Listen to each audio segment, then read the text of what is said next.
Hey guys, what's going on, and welcome back to Shifting Lanes. My name's Chad, and today you find me in the Mustang.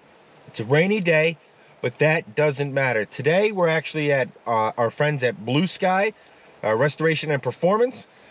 Today we're here to find out just how much power my Mustang is making in pretty much stock form.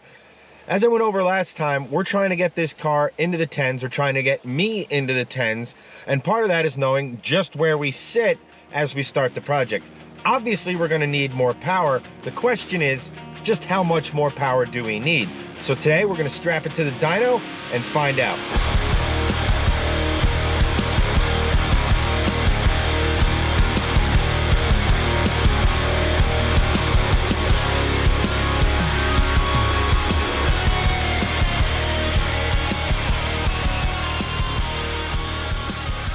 Alright guys, we'll get to the first pull in just a second here, but before we do, I just want to go over a couple things. Now, some of you might be asking, why are we doing a dyno run on a pretty much stock car? Well, the answer to that is pretty simple. We just want to do a health check. We want to make sure she's putting up good numbers so that when we throw mods at her, we know that we're building from a strong foundation.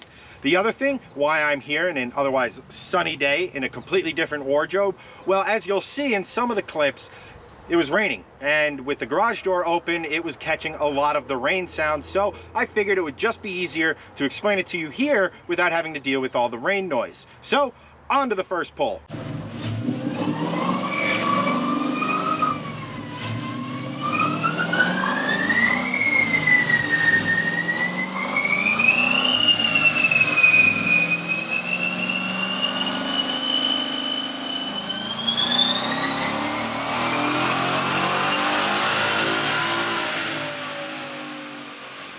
I got the results here, and that first pull, while healthy, did present a problem. Not with the car, but with the dyno. So our numbers were 388 horsepower and 327 foot-pounds of torque. Now that torque number is really low. The reason for that? Well, there's a device that they actually put on to measure RPM, and they put a little piece of reflective tape on one of your belts. Some math happens, and that gets you the RPM, and that kind of spits out what the torque reading is. Well, it wasn't reading that correctly, so they had to go in and recalibrate everything, and then we went for a second pull.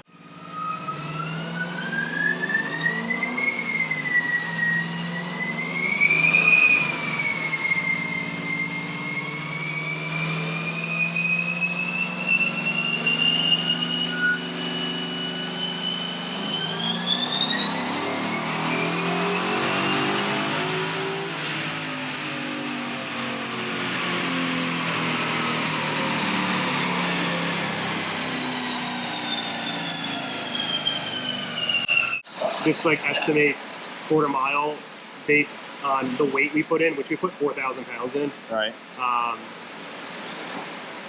You would, yeah, it says 1230. We would run at 109. All right, that's close. I mean, Ford says 12.8. So yeah, this is in the perfect. So you're pulling a 1.5 60 foot. So that's like. On a street tire, you're never going to do that. That's on a drag radial. Yeah. You could do something like that. Well, Cletus isn't doing one. You know, like. So this is like pretty much at like full optimum conditions that's what this car could run with that power and that torque and whatever. Oh, that's really cool. And that's assuming it weighs, I just put 4,000 pounds into the weight. It's about 38. Yeah, so they give you like, one of them was 38, one of them was 4,000, and one of them was 42 to choose from. And I guess it's probably the way option, Yeah. you know, different accessories, whatever. If it's an EcoBoost, if it's a whatever, you're going to have different weights. So That's really cool. yeah, it's pretty neat that they do that.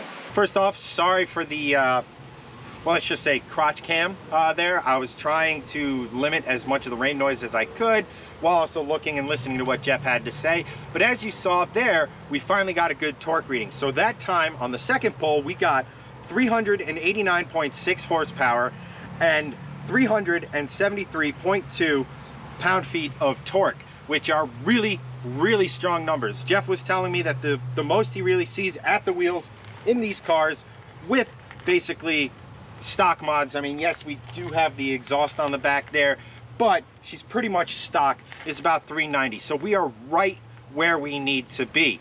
And again, that was only up to 6,500 RPM. This thing goes all the way out to 68. And as you can tell by the curve, she was still pulling really strong all the way up to when Jeff lifted. So for the last pull, we threw caution to the wind and we went right up to redline.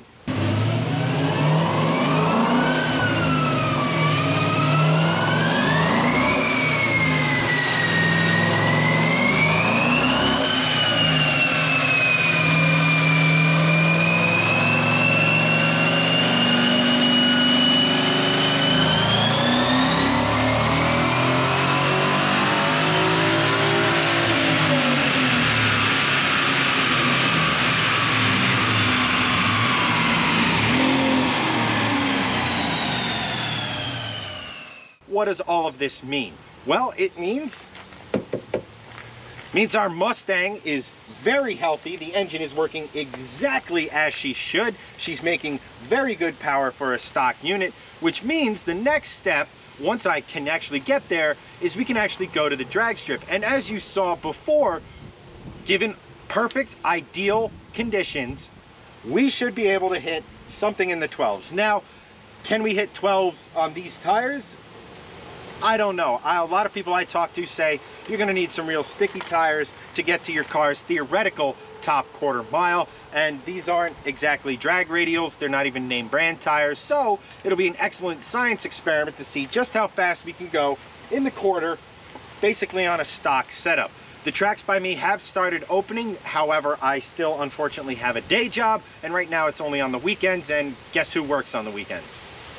So for the next couple videos, we're probably going to do some practice. I'm going to show you some of the features that make this thing theoretically fairly easy to drag race. Some of the features it came with from factory as standard features.